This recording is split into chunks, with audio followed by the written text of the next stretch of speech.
안녕하십니까. 오늘 벌써 금요일이네요. 성 프라이데이입니다. 굿 프라이데이입니다.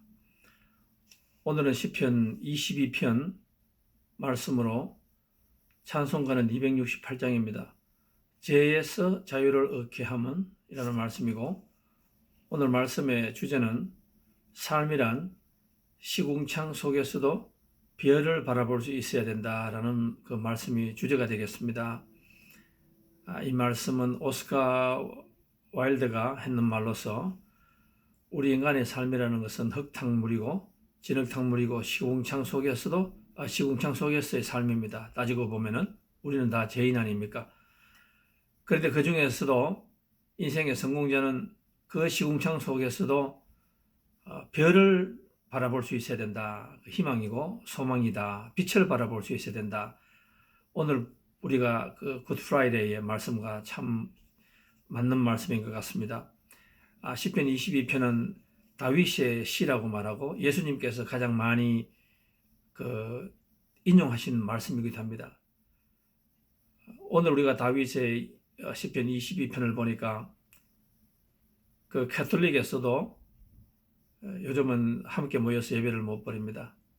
부활절 예배를 보는데 이 아무도 없는 광장에 이 시편 22편을 자꾸 이렇게 부르면서 모든 신자들에게 이 시편 22편을 외우라 이렇게 하는 말을 들었고, 오늘 제가 아침에 보니까 그 목사님, 흑인 목사님이 MBC, ABS, CBS 이런 데 나오셔가지고 요즘에 이 어려운 상황에서 우리가 어떻게 이 부활절을 맞아서 우리가 이겨낼 수 있는 교훈이 뭔가 말할 때에 시편 22편을 이렇게 읽는 것을 봤습니다. 우리가 부활절날 시편 22편을 많이 읽습니다.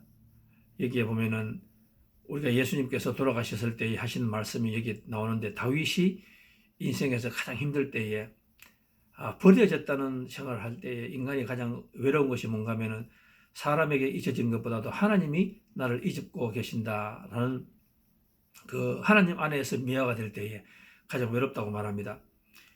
나의 하나님 어찌하여 나를 버리셨나이까? 어째서 나를 돕지 않으시고 내가 신음하는 소리에 귀를 기울이지 않으십니까? 나의 하나님이시여, 내가 밤낮 울부짖어도 주께서는 아무 대답도 없으십니다. 거룩하신 주여, 주는 이스라엘의 찬양을 받으시는 분이십니다. 우리 조상들이 주를 신뢰하고 의지했을 때 주께서는 그들을 구해주셨습니다. 그들은 주께 부르짖어 구원을 얻었으며 주를 신뢰하고 실망하지 않았습니다. 그러나 이제 나는 사람이 아닌 벌레에 불과하며 내 백성에게까지 멸시를 당하고 모든 사람들의 조롱거리가 되었습니다. 나를 보는 자마다 비웃고 모욕하며 머리를 흔들고 있습니다. 그리고 여기 보면은 이제 나를 멀리 하지 마소서. 환란이 가까운데 나를 도울 자가 없습니다. 바산의 무서운 항소처럼 강한 사탄 대적들이 나를 에워싸고 먹이를 찾아다니며 어르렁거리는 사자처럼 입을 크게 벌려 나에게 달려들고 있습니다. 이제 나는 물같이 쏟아졌고 나의 모든 뼈는 어그러졌으며 내 마음은 양초같이 되어 내 속에서 녹아내렸습니다. 이렇게 고통을 말하고 있습니다.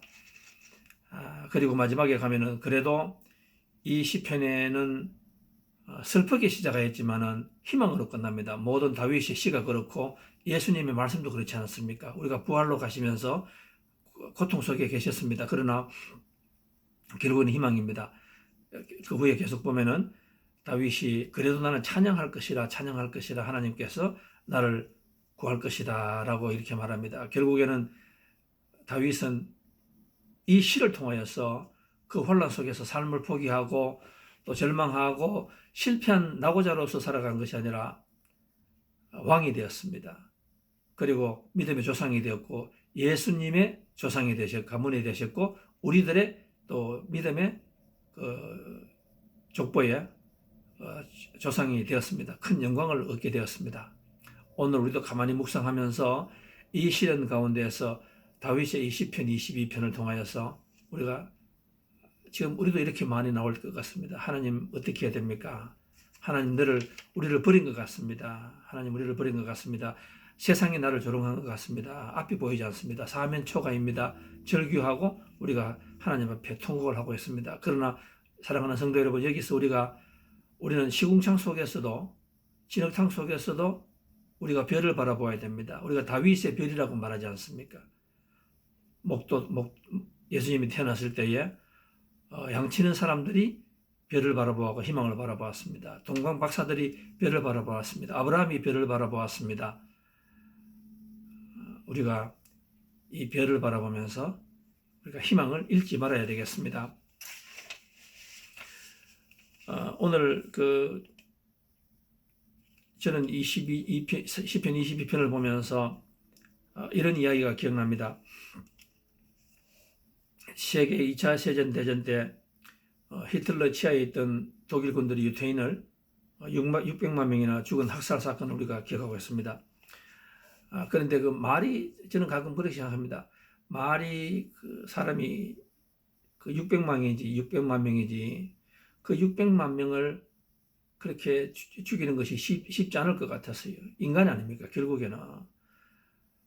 그런데 이 독일 이 사람들이 가장 큰 문제는 뭔가 하면은 그 사람들을 죽이려고 하니까 그 죽일을 집행하는 그 군인들의 인간의 마지막 양심이 그 문제였다고 합니다.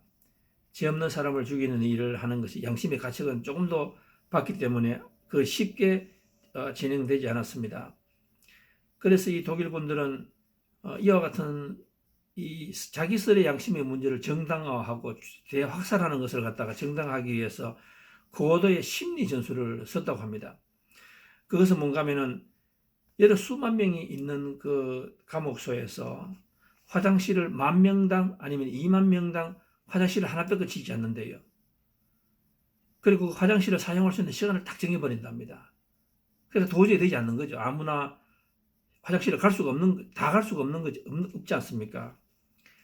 그러니까 사람들이 시간이 지나면은 도저히 되지 않으니까 하루의 일과가 딱 시간도 정해져 있고, 그리고 또 빨리 가지 않으면 안 되고, 또 화장실 하나밖에 없으니까, 그들은 소변, 대변을 참다가 할 수 없이 아무 데서나 이렇게 배설을 할 수밖에 없었대요.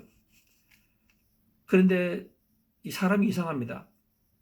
조금씩 할 때는 처음에는 모르는데, 나중에 배설을 많이 하고 나면 소, 돼지처럼 똑같이 된대요.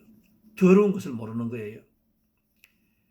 이 독일 군들이 뭐를 노리는가 하면은, 내가 저 사람들을 죽여도 저 사람들은 인간이 아니다라는 것을 그 독일 군인들이 느끼게 해줘야 되는 거예요. 그렇게 오래 보니까 인간이 짐승처럼 살아가는 거예요. 특히 정말 개돼지처럼 살아가는 거예요.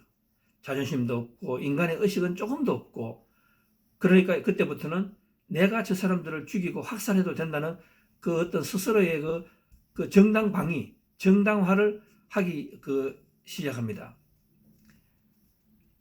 그런데 이 포로 소용소에서 살아남은 사람들이 있답니다. 살아남은 사람들이 있었는데 살아남기 위해서는 그 진흙탕 속에서, 시궁창 속에서 살아남을 수 있는 그것은 꼭 하나의 그 원칙이 있었다고 합니다. 그 원칙을 지키면 살고 그 원칙을 지키지 못하면 다 죽게 되었다고 합니다. 그 포로 소용소에서 남은 생존자의 기록입니다. 나는 오후 4시가 되면은 커피가 배급되었다. 말이 커피이지 악취가 나는 따뜻한 물에 불과하였다. 그럼에도 불구하고 추위의 에너지를 빼앗겨야만 하는 그때에 생명의 위협을 받고 있는 그들에게 비록 악취가 나는 것이지만은 그 따뜻한 물 한 컵이라는 것은 생명을 의미하는 것이었단다. 그런데 그럼에도 불구하고 살아남으려고 하는 사람들은 그 물을 다 마시면은 안 된다고 합니다.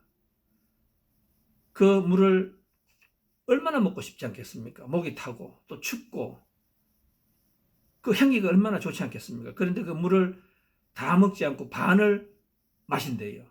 그리고 반을 남기는 거예요. 그리고 반을 남겨서 이를 닦고 그 물로 자기가 이렇게 얼굴을 발라서 세수를 한답니다.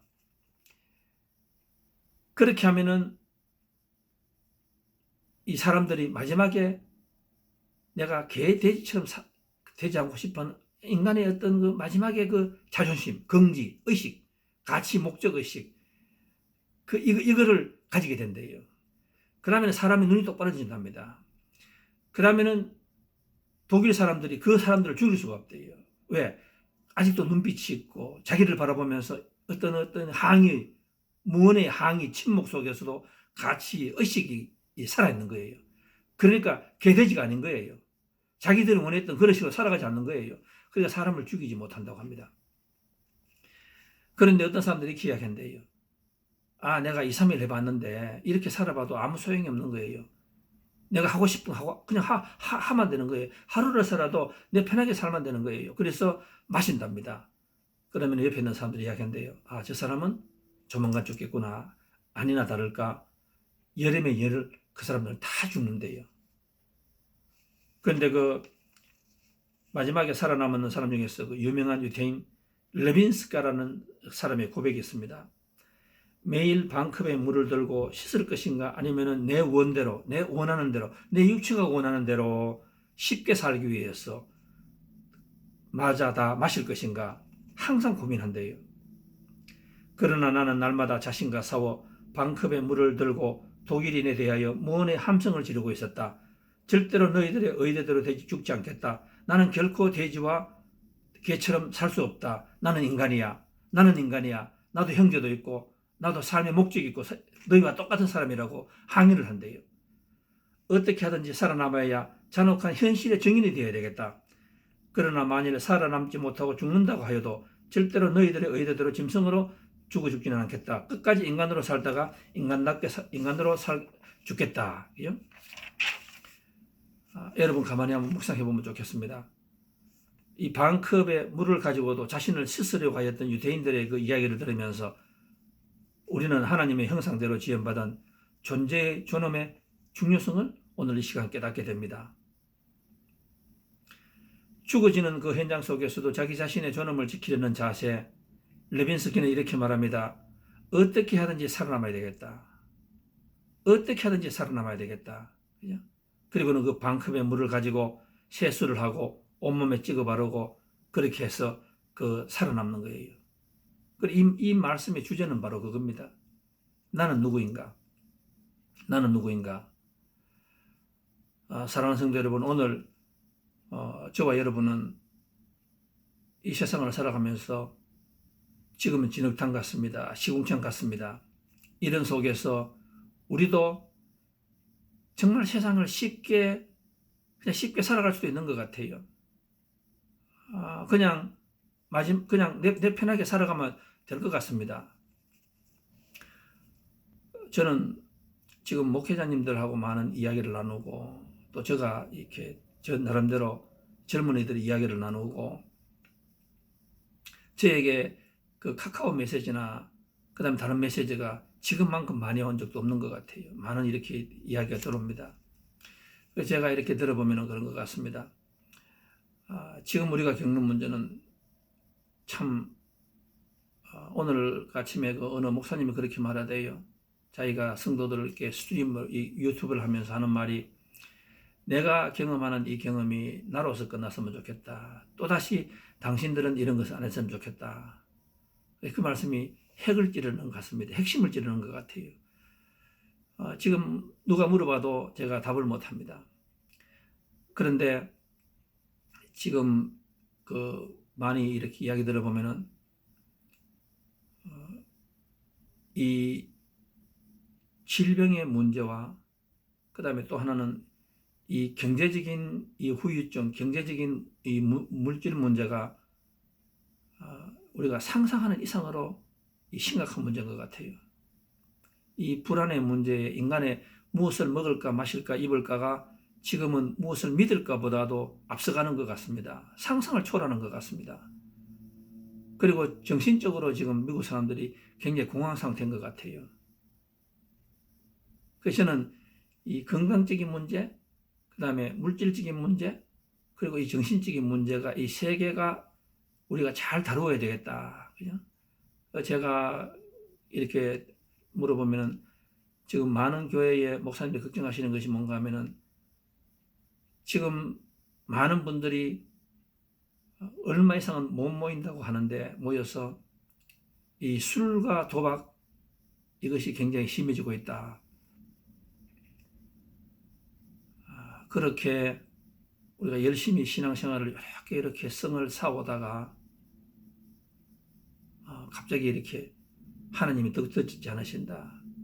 이렇게 무너지는 분이 많고, 지금 제가 이 40분을 이렇게 걸어가다가 보면은 그 얼터너티브 메디슨, 그러니까 그 마리화나 이런 거 파는 장소가 여기 몇 군데 있습니다. 제가 한 번씩 이렇게 분위기를 보기 위해서 가다가 보면은요, 그 옆에 패스트푸드 음식점이 있는데 거기보다 더 많이 바빠요. 훨씬 바빠요. 지금 인터넷으로 하는 아마 어떤 게임 같은 게 있는 모양인데, 그것이 지금 경제적으로 힘든 가운데서도 아주 가파르게 올라가 있고, 그리고 이 마약 이런 것이 지금 굉장히 번져간다고 합니다. 우리 인간들은 어거스틴이 하시는 말씀이 맞는 것 같아요. 우리 마음에는 뭐가 채워져야 되는 거예요. 그런데 그것이 힘들수록 하나님의 말씀으로 채워져야 되는데 자꾸 다른 것으로 채워져야, 그것이 뭔가 하면은 술, 마약, 알코올 이런 것으로 좀 채워지고 있다. 제가 듣기로는 한인 목사님들이 걱정을 많이 하고 있어요. 그래서 제가 이 과정에서도 제가 이렇게 우리가 예배를 드리는 것은, 저는 우리 성도님들은 간절하게 제가 바라는 것은, 지금까지 우리가 싸워온 이것이 여기서 끝나면 안 됩니다. 여기서 끝나면 되잖아요. 여러분, 지금 같은 세상에서는 내 길을 참 조심하고 보는 거 조심해야 됩니다. 지금 인터넷 가시면 온갖 이상한 그런 이야기가 너무 많습니다. 뉴스가 너무 많습니다. 성도님들이 시간이 있고 이러니까 많이 빠지시는 것 같아요. 제가 간절히 소망드리는 것은, 우리가 이렇게 예배를 드리는 이유도 그겁니다. 이 와중에서 우리는 누구인가, 우리의 존재심을 우리가 회복해야 됩니다. 우리가 내려가도 절대로 가지 말아야 될 길이 있습니다. 우리가 옆길로 가도 절대로 가지 말아야 될 옆길이 있습니다. 제가 그래서 우리가 이 시간만이라도 제가 성도님에게 강구하는 것은, 이 진흙탕 같고 시궁창 같은 이 세상 속에서도 가능하면은 식구들이 가까이 없으면은 또 이메일을 할 수도 있고, 그죠? 제가 하는 것처럼 제가 이런 걸 할 수 있으면 여러분 다 할 수 있습니다. 하여서 우리들에게 자꾸만 앞길을 보이게 하라. 그래서 이 고난 후에 축복을 맛보게 하라. 우리가 여기서 넘어지면 안 됩니다. 성도님들, 넘어지면 안 돼요. 가짜 뉴스를 조심하셔야 됩니다. 중독 빠지시면 안 돼요. 많은 사람들이 지금 포기를 하고 있는 것 같습니다. 어느 교회 목사님이 계셨는데,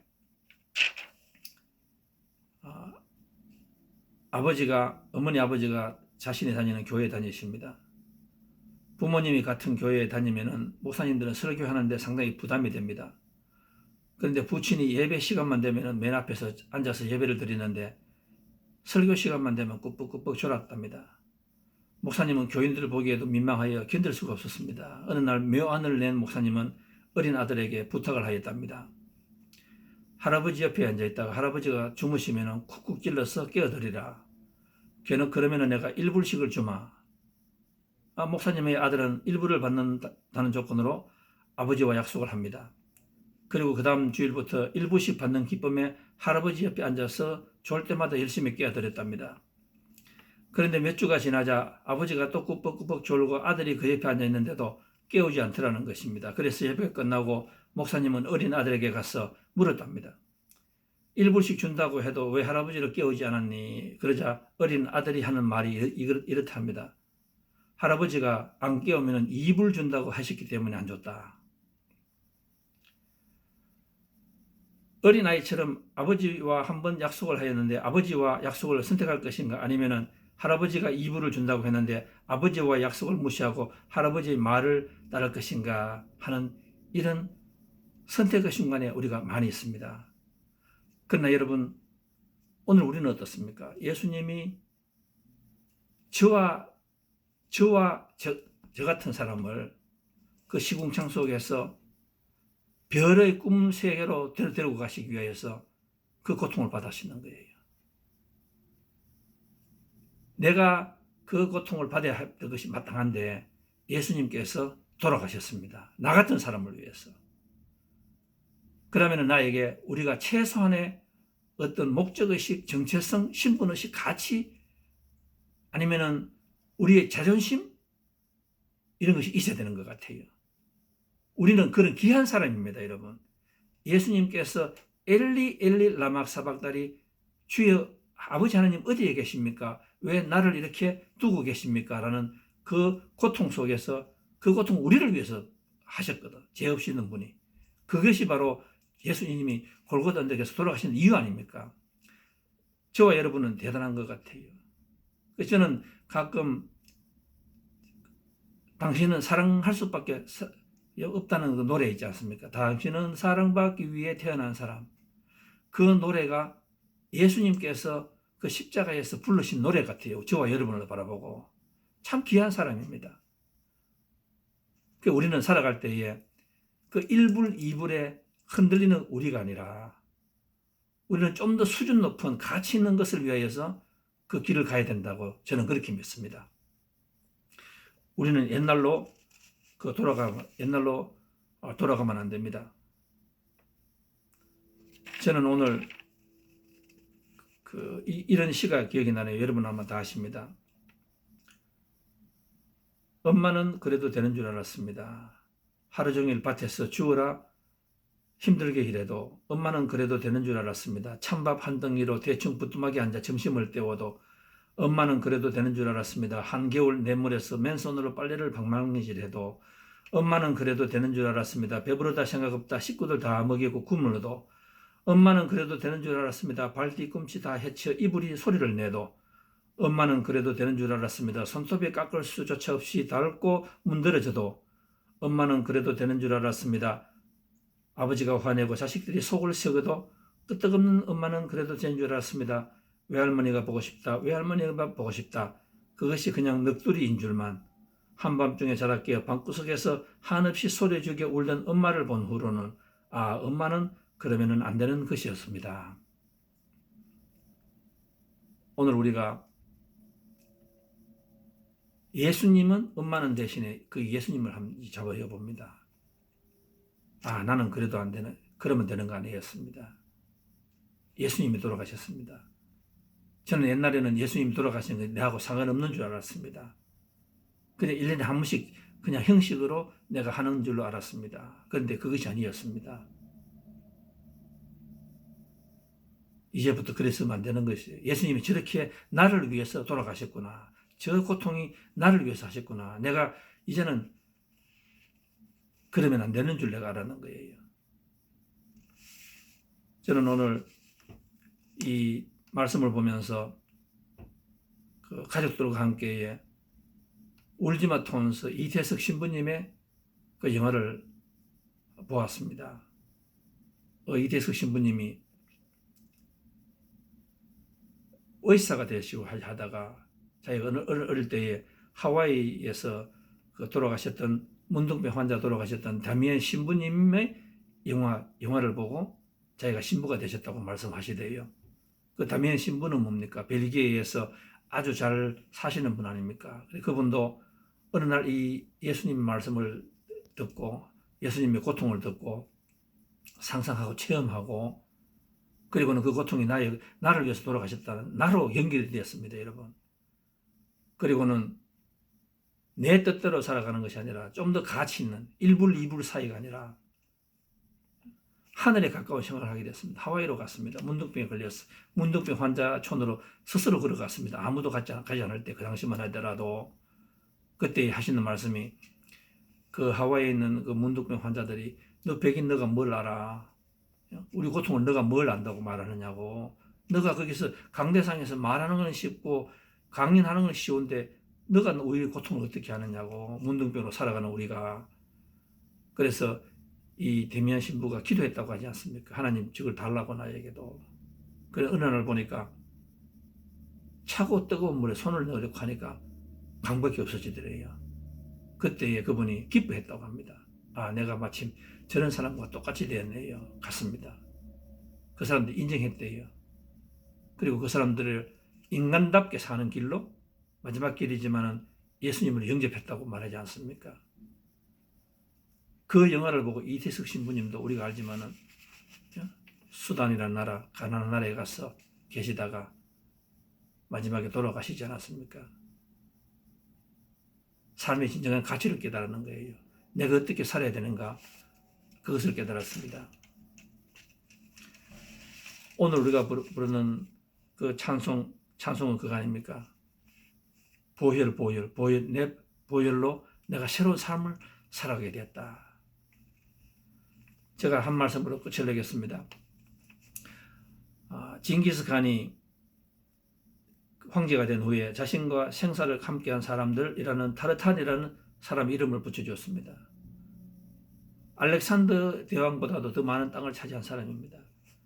이 사람이 마지막에 자기를 끝까지 충성한 이 사람들을 골랐습니다. 그리고 이 사람들을 타르탄이라고 불렀습니다. 제자라는 말이에요. 제자라는 말. 그리고 그들에게 6가지의 특권을 주었다고 합니다. 첫째는 언제든지 누구의 허락 없이도 나를 만날 수 있다. 둘째, 전쟁이 끝나면 전리품 중에 가지고 싶은 물건을 먼저 골라 가질 수 있다. 세 번째, 평생 어떤 세금에서도 면제된다. 넷째, 사형에 해당하는 죄를 지어도 9번까지 용서받을 수 있다. 다섯 번째, 이 나라에 안에 살고 싶은 땅은 언제든지 골라 가질 수 있다. 여섯 번째, 이러한 권리는 앞으로 4대까지 이어진다. 제가 이 말씀을 가만히 묵상합니다. 우리 예수님을 믿는 자들에게, 베드로에게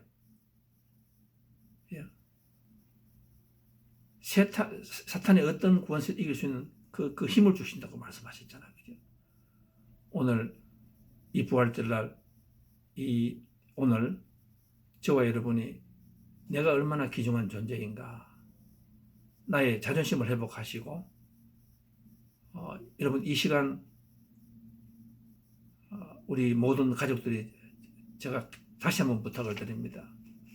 이 귀중한 시간에 우리가 세상의 것을 가지고 24시간 같으면 20시간은 즐기십시오. 그러나 그 술, 또 다른 무슨 중독, 이런 거, 세상 거, 이런 거 빠지시면 안 됩니다. 그럼 예수님이 정말 슬퍼하실 것 같아요. 내가 죄를 위해서 내가 이렇게 고생을 받았는가? 오늘 우리 사랑하는 성도 여러분, 이 어려운 순간을, 이 시궁창 같지만은 저와 여러분은 이 예배를 통하여서 가족이 더 하나가 되시고, 정말로 우리 스스로의 자존심을 회복할 수 있는 시간이 됐으면 좋겠습니다. 우리가 배은망덕한 사람이 되면 안 됩니다. 하나님 앞에 더 가까이 가시고, 우리가 가족들에게 이 환난 속에서도 하늘의 별을 보는 겁니다. 동방 박사가 별을 보고 그 먼 길을 갔듯이 아기 예수님을 보기 위해서 그 칠흑 같은 어둠 속에서도 양치기 하는 목자들이 귀가 열리고 눈이 열렸기 때문에 하고 많은 사람 중에서 예수님께서 탄생하는 소식이 그 사람들에게 먼저 오지 않았습니까? 오늘 저와 여러분들을 꼭 이겨내시기 바라겠습니다. 여기에서 우리가 신앙의 우리의 어떤 가치, 목적, 또 자존심 이렇게 회복하실 여러분 되시기를 주님의 이름으로 축원드리겠습니다. 감사합니다.